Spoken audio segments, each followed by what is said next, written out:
So for our next session, we are fortunate to be joined by Danielle from Biore. Biore is a Japanese skincare brand. They're owned by the Kao Corporation, and they specialize in affordable and effective cleansing and pore-focused products, including their popular pore strips, face washes, sunscreens.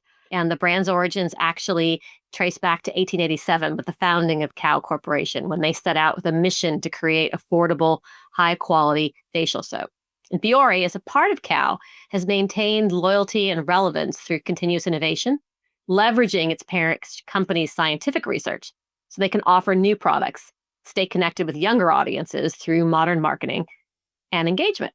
And today, we're going to explore how Biore has successfully launched its UV Aqua Rich SPF product by leveraging influencer-driven social media content to create a powerful cross-channel campaign that surpassed expectations for both in-store sales and digital engagement.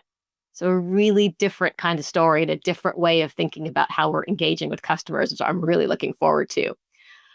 We're delighted to be joined by Dani, who's a senior brand manager at Biore. She's a marketing leader who creates engaging omnichannel customer experiences for the brand by blending digital and retail strategies.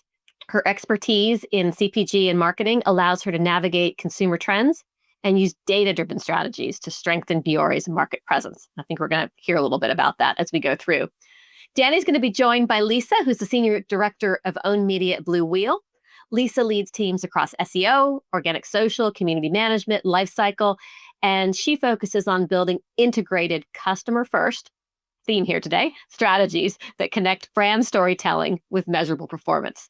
Lisa's data-driven leadership drives engagement, retention, and conversions, and it contributes to Blue Wheel's management of an over $2 billion in client revenue across Amazon, Walmart, and other D2C channels. And by collaborating closely with paid and earned media teams, Lisa develops cohesive and innovative strategies that strengthen client success and foster long-term loyalty in the retail marketing landscape. So a fantastic background from both our speakers, and I think they have a lot to share with us. So it's my great pleasure to hand things over to Dani and Lisa. All right. Well, I'm so happy to be here with you all this morning. Thank you for listening to our session. I'll start by giving you just a little bit more background on the brand and our company and the challenge that was put forth in front of us. As many of you know, and as it was set up, Biore is this leading skincare brand. It's best known for the pore care and sun care solutions. And many of you probably recognize or have heard of Biore because of the iconic pore strip, which is still around, thriving, and that is also a huge pillar of the brand. So in the US, Kao USA actually holds a bunch of brands that you probably are aware of. So we have Jergens, we actually have Orbe, we have John Frieda. So it's a variety of beauty brands. But our Kao Corporation that's headquartered in Tokyo has a wealth of businesses, from chemical businesses to home care to beauty and fabric care. So lots of different innovation, really rooted in science and heritage. So it's really interesting to be on a brand like Biore and market it with knowing that it has Japanese innovation, but making sure that it fits these Western insights and matches what our target audience is looking for. So Biore UV Aqua Rich was an item that we were tasked with to bring to the US and grow that globally. It is actually the #1 SPF brand in Japan. So it's already starting with like a really great foundation, great credibility, amazing science. And we knew that US consumers were seeking a more advanced, lightweight facial sunscreen, and that's what this product delivers. So the question ahead of us was, how can we break into this competitive US sun care market?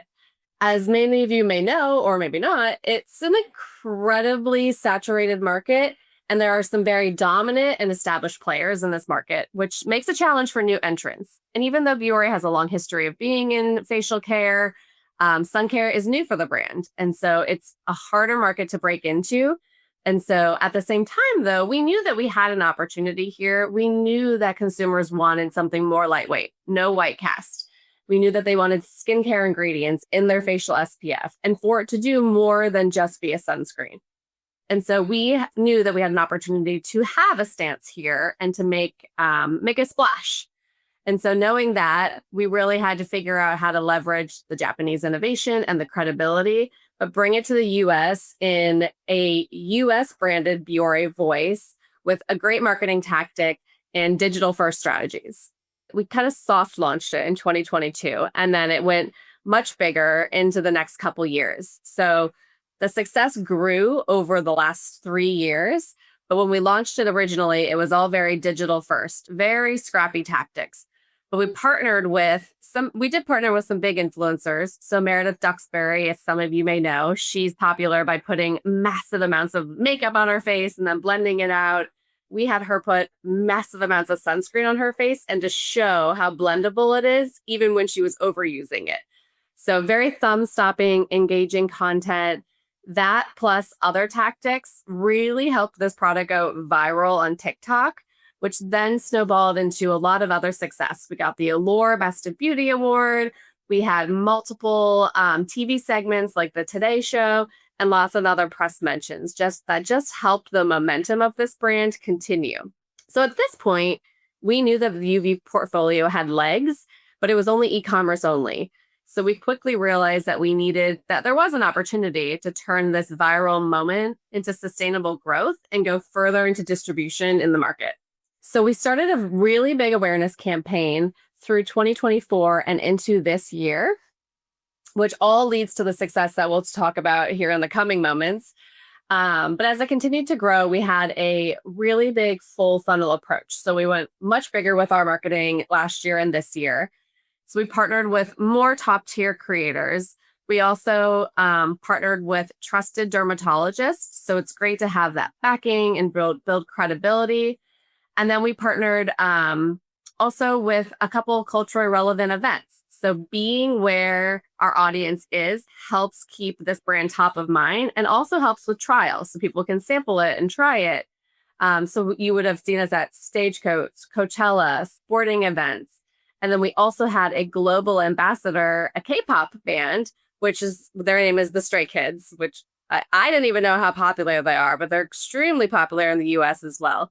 So those moments coupled together with our engaging, thumb-stopping content, a heavy paid media plan, helped garner more press. So the buzz and the momentum was just continuing to swell as we went into the next phase to ensure that the product continued its growth.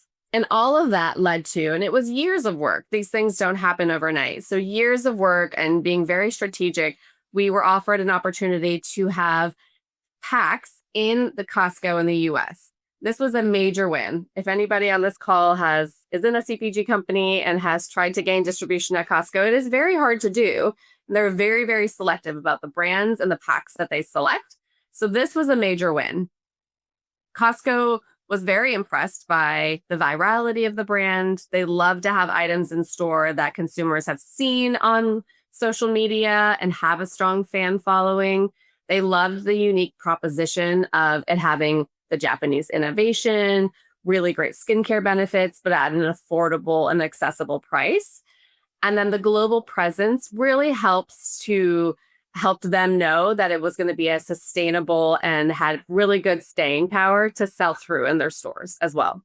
So together with all of these, that led into now we're at the point of, okay, we have this distribution. It is only in 55 stores, so it wasn't national. So we had to figure out how do we drive traffic and awareness to these particular stores and let them know, drive that call to action to get them to the store to then purchase to make sure that this was a successful partnership with Costco. So I'll pass it over to Lisa to explain how we went through the process, our strategy, and how we gained success. Dani teed it up really well. It wasn't nationally available. It wasn't available at every Costco. So, there were a number of challenges with going through this sell-through successfully. First up, thinking about consumer fragmentation. So there was just 55 warehouses that had the product. And so driving national awareness wasn't going to be effective. We didn't want to spend energy or dollars in that way. We really wanted to think about a geo-targeted approach. And then, of course, retail pressure is high, right? So as Dani mentioned, this is a major partnership. We want Costco to be successful. We want to be able to continue to drive momentum. And, there's this expectation to move product quickly, especially with sun care, right? You have a limited season. And so we're looking at category benchmarks on what are the expectations for the timeline of selling through in our stock that's in the stores. And then, where are our customers? So beyond the geo targeting, we also have these sort of data silos where we don't necessarily know, the path for the consumer to Costco in a, one-to-one map, right? Especially with younger shoppers and the opportunity to kind of capitalize on TikTok and shorter segments of content. We really looked at, what can we do in an omni-channel strategy where we can start to look at the benchmarks as a whole and think through, getting through the skincare launch and passing a 15 to 25% sell-through rate. That blueprint really came to life when we thought about the brand awareness that had already been at play, right? So Dani mentioned there was a number of different, in-person events, different online events, and then of course press. And bringing that to light, thinking about how we were successful in those ways for Biore, the approach ultimately followed 4 steps: building further awareness with activation. So creator-led content on TikTok and Meta. There was quite a journey to get the product in the hands and, find creators that were in the areas of the stores that had the product. We also had the opportunity to amplify our campaigns using Emarsys. With SAP Emarsys, we have this fantastic database that we built up of Biore email subscribers. And we were able to reach out to people that were within 50 miles, so driving distance of Costco's that had the product, and then get them the information to, encourage them to come to the store. And so now we're leveraging the AI personalization in our subject lines and our dynamic content. One of the data silos we had was not being able to necessarily identify who may have already purchased the product in store. So again, we're trying to offer messaging that is a little bit more broad in that, we're excited about this launch. You can find it here. And then if you are already all set because you've got product in hand, then here are some related products that might be of interest to you. And then finally, measuring the data, right? Understanding what was our opportunity to, essentially scale and repeat this process for some of our future launches. So really turning the buzz into retail success for more than one product as we look at future launches and other retail partnerships. When we dig into the online presence, there was such a fun energy about the in-store shopping and having these influencers come to the stores. In the first 2 weeks, we had 9 content creators generating over 3 million video views and then almost 7 million impressions in just 2 weeks. It was very quick.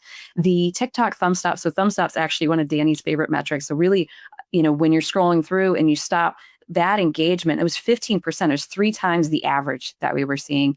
And it was just fantastic to see that this content was really, attracting attention. In Meta, we saw almost 5 million impressions with a 3% thumb stop. And, TikTok just really blew it away. It was above category for us and it outpaced skincare norms. So that was just really exciting.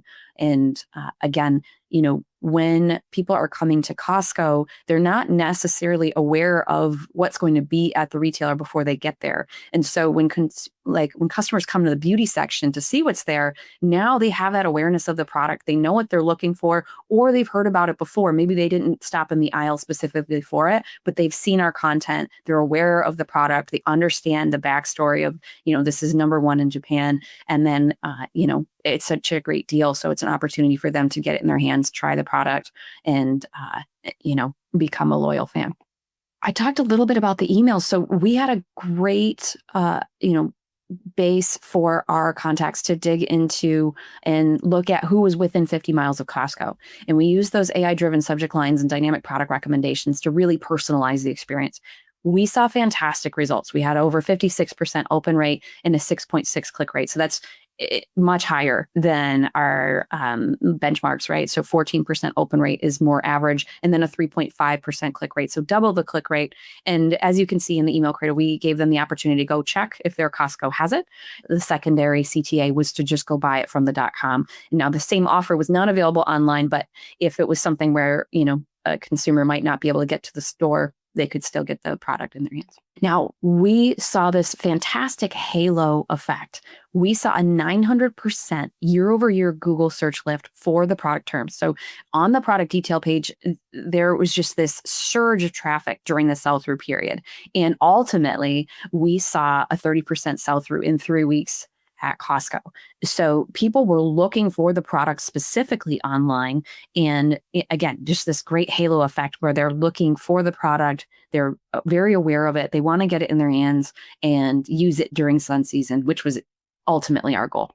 So zooming out, looking at the full picture, right? We had that 30% sell through in 3 weeks, which is just phenomenal. We were all very excited about this. It really helped solidify the partnership and the momentum. That 900% lift in exact match terms, people really looking for this product, excited about it. Over 24 million total impressions. So, the data just kept rolling in. Dani and I were checking metrics and working with our teams, just, seeing the numbers flooding, and it was fantastic. That thumb stop on TikTok, over 14%. Again, that's just something that we're really proud of, and we're really happy with the creators that we partnered with. The TikTok click-through rate at that 0.23% is well above benchmark. And we're excited to try more initiatives like this with new product launches.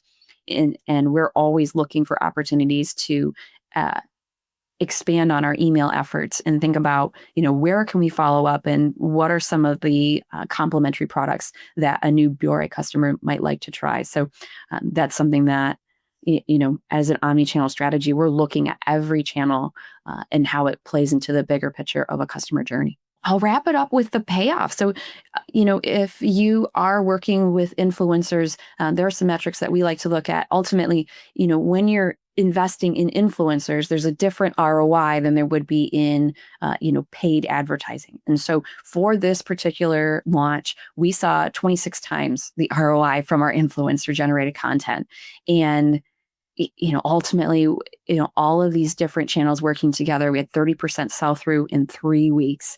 The major lift in Google search interest, emails that were continuing to keep the flywheel going, right? Keeping in touch with these contacts and that sort of one-to-one inbox relationship. And then, of course, TikTok and Meta, right? Just millions of impressions and engagement. Dani, do you want to talk about what's next? Sure. We will continue to double down on these creator-led retail strategies. So, we definitely have content that we create of, shop alongs and get ready with me. I bought this at XYZ retailer. But I think how heavy we did this is really telling. And so for any of our other brick and mortar accounts, we will work with creators that are specific to those accounts or show them doing shop alongs there and put more paid behind them as well. I think that was just, this whole campaign was a testament to how well that works. For the future of Biore UV, it's continuing to grow. We're going into the off season right now of SPF, but the fact that it is still a facial moisturizer with SPF, we change our strategy in the off season to be more about that moisturization. And there are still UV rays out there, even if you're not going to the beach or laying out at the pool. So the content at this time will start to change, and then we will be planning for another big ramp up in 2026 season. Thank you so much, Lisa and Dani. That was such an inspiring story. And it, as a marketer, it just warms my heart to see what collaboration and creativity can bring to the party. Data and analytics and segmentation, all the things we talk about, they're so important, but we're also marketers at heart, and we want to think about how we can express our creativity as we're using all these incredible tools. And I think this campaign is such a great example of how powerful storytelling and influencer-driven content really can actually fuel cross-channel success. And a reminder that creativity isn't just a differentiator. It's actually a loyalty builder. And I think you showcased that really quite remarkably. We've got a few minutes, and I got a couple of questions that popped in, if that's all right, before I let you both escape. I'd like to focus on some of the creative and creativity elements of it, because I think that really sung through not just your numbers, but everything through this campaign. So love to hear from both of you on this one. Why is it so important to optimize creatives for digital, and because you guys did that so beautifully.